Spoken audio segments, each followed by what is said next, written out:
السلام علیکم ناظرین، پاکستان میں دو خبروں کے اوپر کافی ڈیبیٹ چل رہی ہے کچھ عرصے سے۔ ایک تو یہ کہ پاکستان افغانستان سے امریکی انخلاء کے بعد اپنی فضائی حدود یا فضائی اڈے جو ہے وہ یا فوجی اڈے امریکہ کو فراہم کر رہا ہے، اور اس سلسلے میں امریکی دباؤ کافی زیادہ بڑھ چکا ہے۔ امریکی وزیر دفاع، امریکی وزیر خارجہ اور پھر ان کے ٹیلی فون کالز آرمی چیف کو اور پاکستان کے وزیر خارجہ کو آئے اپنے کاؤنٹر پارٹس کو، اور اس کے بعد پھر CIA کے چیف کے خفیہ دورے پاکستان کی خبریں بھی آئی، اور یہ کہا جا رہا ہے کہ کہ امریکہ مسلسل پاکستان کے اوپر دباؤ ڈال رہا ہے کہ وہ افغانستان سے انخلاء کے بعد پاکستان میں کوئی فوجی اڈا ایک فراہم کرے جہاں سے وہ افغانستان کو مانیٹر کر سکیں، یہاں سے ڈرون جو ہے کہ وہ پرواز بھی کر سکیں، جاسوسی اور نگرانی کی جا سکے، اور کہیں ضرورت پڑے تو افغانستان میں حملہ بھی کیا جا سکے۔ ایک تو یہ معاملہ، اور دوسرا معاملہ سی پیک کے حوالے سے ہے کہ پاکستان کی سوشل میڈیا میں اور میڈیا میں اور ایون سیاسی قائدین بھی وقتاً فوقتاً اس قسم کے بیانات دیتے ہیں کہ جی سی پیک کو رول بیک کیا جا رہا ہے، یا سی پیک کو سلو کر دیا گیا، یا سی پیک کے منصوبے جو ہیں وہ روکے جا رہے ہیں۔ تو اس حوالے سے بھی ہم آپ کو یہ بتانا چاہیں گے کہ اگلے مالی سال کا جو بجٹ ہے جو PSDP فائنل کیا گیا، اس میں کتنے رقم رکھی گئی ہے، کتنے منصوبوں کے لیے جو سی پیک سے متعلق ہیں، وہ بھی آپ سے ہم شیئر کریں گے۔ پہلے ہم بات کریں گے پاکستان میں امریکی فوجی اڈوں کے حوالے سے۔ تو اس میں کوئی شک نہیں کہ امریکہ جو ہے وہ افغانستان سے اپنے فوجی انخلاء مکمل ہونے کے بعد، جو کہ ڈیڈ لائن انہوں نے 9/11 دی ہوئی ہے، اس کے بعد وہ اس خطے میں اپنی پریزنس رکھنا چاہتے ہیں، اور اس سلسلے میں انہوں نے پاکستان سے بات چیت کی ہے، انڈیا سے بات چیت کی ہے، سینٹرل ایشین اسٹیٹس میں بھی آپشن دیکھ رہے ہیں کہ وہاں پہ کون سا ایسا ملک ہے جہاں پہ ان کو فوجی اڈے مل سکتے ہیں۔ تو ابھی تک امریکہ کو خاطر خواہ کامیابی حاصل نہیں ہوئی ہے۔ انڈیا سے جو بات چیت ہوئی ہے وہ انہوں نے کہا ہے جی کہ ان کے نارتھ ایریا میں اور اگر مقبوضہ کشمیر میں کوئی ان کو فوجی اڈا مل جائے تو وہاں سے وہ پاکستان کو بھی، افغانستان کو بھی، چائنا کو بھی مانیٹر کر سکتے ہیں، لیکن ابھی تک انڈیا نے بھی کوئی حامی نہیں بھری ہے۔ دوسری طرف جو سینٹرل ایشین اسٹیٹس ہیں ان میں اگرچہ زیادہ تر ممالک جو ہیں کہ وہ غیر جانبدارانہ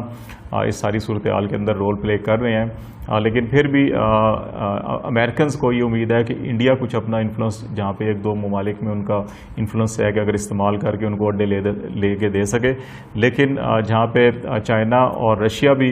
کافی سرگرم عمل ہیں، اور SCO کے فورم کے اوپر جو سرگرمیاں چل رہی ہیں اس حوالے سے وہ امید بھی نظر نہیں آ رہی امریکہ کو کہ سینٹرل ایشین اسٹیٹس میں ان کو کوئی ایسا مقام یا اڈا مل جائے جہاں سے وہ ساری سچویشن کو مانیٹر کر سکیں۔ تو آخری امید ان کی پاکستان رہ جاتا ہے، کیونکہ افغانستان کے ساتھ جو ایک اور ملک ہے ایران ہے جس کی سرحد لگتی ہے، اور ایران بھی کسی طور کے اوپر امریکہ کو فوجی اڈے فراہم نہیں کرے گا۔ اس لیے پاکستان کو مختلف ترغیبات بھی دی جا رہی ہیں، انسینٹیوز کی بات کی جا رہی ہے تاکہ پاکستان کسی طرح سے مان لے،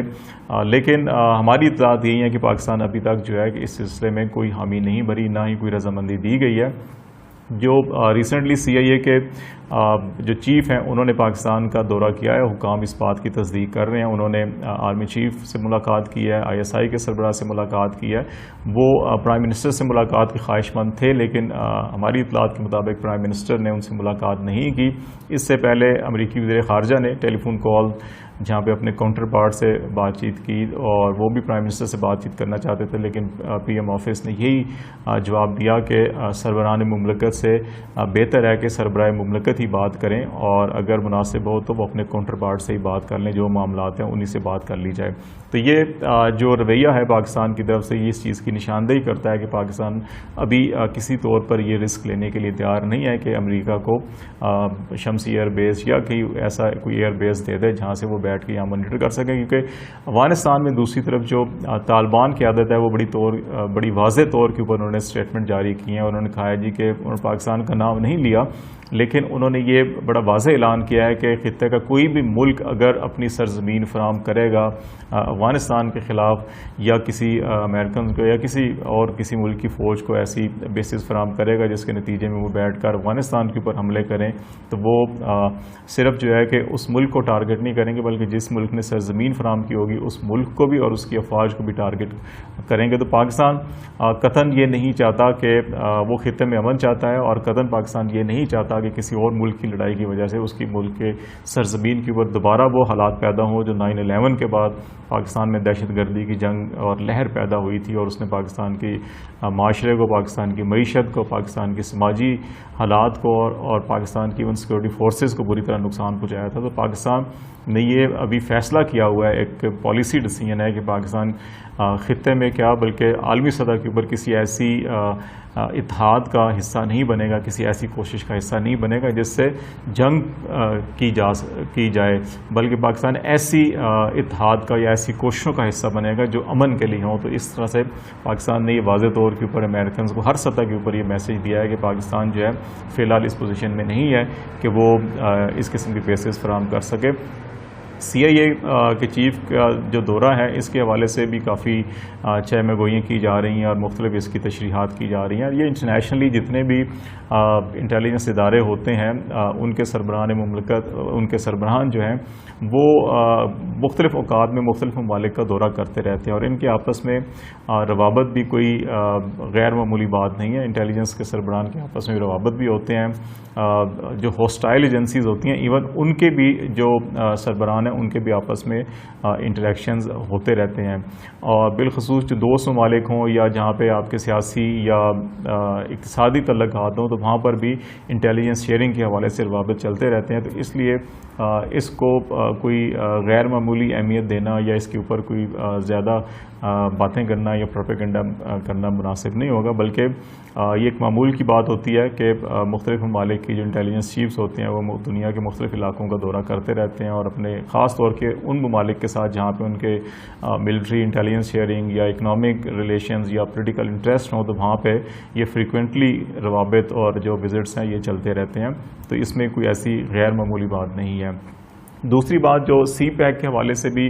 مسلسل یہ پروپیگنڈا کیا جا رہا تھا جی کہ امریکنز کا کافی انفلوئنس ہے کہ وہ پاکستان کا CPEC جو منصوبے ہیں ان کو رول بیک کیا جائے یا ان کو ڈیلے کیا جائے، تو ایسی بات نہیں ہے۔ ابھی جو پبلک سیکٹر ڈیولپمنٹ پروگرام اور جو ڈیولپمنٹ پلان فائنل کیے گئے اس کے اندر متعدد ایسے منصوبوں کے لیے خطیر رقم رکھی گئی ہے جو CPEC سے متعلق ہیں، اور اس سلسلے میں جو پاکستانی حکام ہیں اور CPEC اتھارٹیز کے جو سربراہ ہیں انہوں نے بھی یہ آن دی ریکارڈ بھی چیزوں کو بتایا ہے کہ ابھی جو اگلے مالی سال میں صرف جو ہے CPEC کے جو منصوبے ہیں ان کے لیے 87 ارب روپے جو ہے وہ مختص کیے گئے ہیں۔ ان کے علاوہ جو انڈسٹریل کوآپریشن فریم ورک ہے وہ بھی فائنل کر لیا گیا، اور اس کو جو پاکستان اور چین کے CPEC منصوبوں سے متعلق جو جوائنٹ کوآپریشن کمیٹی ہے اس میں پیش کیا جائے گا۔ اس کے ساتھ ساتھ جو ایگریکلچر سیکٹر کے اندر جو کوآپریشن فریم ورک ہے اس کو بھی فائنل کر کے چائنا کے ساتھ شیئر کر لیا گیا ہے تاکہ جو پوٹینشیل پارٹنرشپ کمپنیز ہیں ان کا انتخاب کیا جا سکے، اور دونوں ممالک کی کمپنیز جو ہے وہ مشترکہ جوائنٹ وینچر ایگریکلچر سیکٹر کے اندر بھی بنائے تاکہ جو ایگریکلچر سیکٹر کے منصوبے ہیں ان کو شروع کیا جا سکے۔ اور اس سلسلے میں جو 87 ارب روپے مقرر کیے گئے اس میں بھی جو تقریباً 42 ارب روپے جو ہیں کہ وہ جو ویسٹرن الائنمنٹ ہے جو سب سے زیادہ جس کے اوپر چائنا بھی زور دیتا تھا اور پاکستان کی بھی یہ خواہش تھی کہ اس کو ویسٹرن جو روٹ ہے اس کی الائنمنٹ سیدھی کی جائے اور تاکہ اس کے اندر بہت زیادہ زگ زیگ نہ ہو، تو اس کے لیے 42 ارب روپے مقرر کیے گئے تاکہ اس کو اگلے مالی سال کے اندر جہاں اس کی ضرورت ہے اس کو مکمل کیا جا سکے۔ اس کے علاوہ کچھ 6 ارب 20 کروڑ روپے 6.25 ارب روپے جو ہے کہ ML1 جو پاکستان ریلوے کا پروجیکٹ ہے اس کے لیے مختص کیے گئے تاکہ جہاں پہ خاص طور پر جیسے سکھر کا ٹریک بھی بڑا ویک ہے تو جہاں پہ ٹریک ویک ہیں اور ان کو مضبوط بنایا جا سکے اور ان کو ٹھیک کیا جا سکے تاکہ جو ٹرین کی سپیڈ ہے وہ بھی تھوڑی تیز ہو۔ اس کے علاوہ 7 ارب روپے جو 4 اسپیشل اکنامک زون جن کا انتخاب کیا گیا تھا یہ خیبر پختونخوا میں اور پنجاب میں ہیں اور اس کے علاوہ جو ہے کہ یہ سندھ میں ہے، تو وہاں پر ان کے جو بنیادی ضروریات ہوتی ہیں ان کی فراہمی کے لیے یہ 7 ارب روپے مختص کیے گئے ہیں۔ ان میں ایک رشکئی ہے، ڈھابے جی ہے، فیصل آباد ہے اور بوستان کا جو علاقہ ہے وہاں پہ اکنامک زون بنایا جائے گا، تو یہ ان کے لیے رکھے گئے ہیں۔ تو اس طرح سے یہ جو عموماً بعض ہوسٹائل ادارے یا ہوسٹائل ایجنسیز جو ہیں مختلف ممالک کی اس قسم کا پروپیگنڈا کرتی رہتی ہیں جو پاکستان کی میجر اکنامک جو سیکٹر کی ریفارمز یا منصوبے ہیں ان کو بھی تنقید کا نشانہ بنایا جاتا ہے. سی پیک ان میں سے ایک ہے جہاں پہ ہوسٹائل ایجنسیز اس کے اوپر بھی ٹارگٹ کرتی رہتی ہیں. تو یہ کہنا کہ امریکہ کا کوئی دباؤ ہے یا کسی اور ملک کا دباؤ ہے اور سی پیک کو رول بیک کیا جا رہا ہے یا سی پیک کو سلو کیا جا رہا ہے، ایسی بات درست نہیں ہے. بلکہ اگلے مالی سال کے لیے جیسے ہم نے بتایا کہ 87 ضرب رکھے گئے ہیں اور اس میں اکنامک زون جو ہیں ان کو اپ گریڈ کیا جا رہا ہے، ڈیولپ کیا جا رہا ہے، ریل لائن کو اپ گریڈ کیا جا رہا ہے، اور اس کے ساتھ ساتھ جو ایگریکلچر اور انڈسٹریل کوآپریشن کے حوالے سے دونوں ممالک کے درمیان آگے منصوبے شروع ہونے ہیں، اس کے حوالے سے بھی فریم ورک مکمل کر لیے گئے ہیں، شیئر کر لیے گئے ہیں دونوں ممالک نے آپس میں. اور اب جو نیکسٹ جوائنٹ کوآپریشن کمیٹی کی میٹنگ ہوگی اس کے اندر پھر ان منصوبوں کو حتمی شکل دی جائے گی، اور پھر جو ہے کہ سی پیک کے اوپر عملی طور کے اوپر آن گراؤنڈ بھی چیزیں نظر آنا شروع ہو جائیں گی.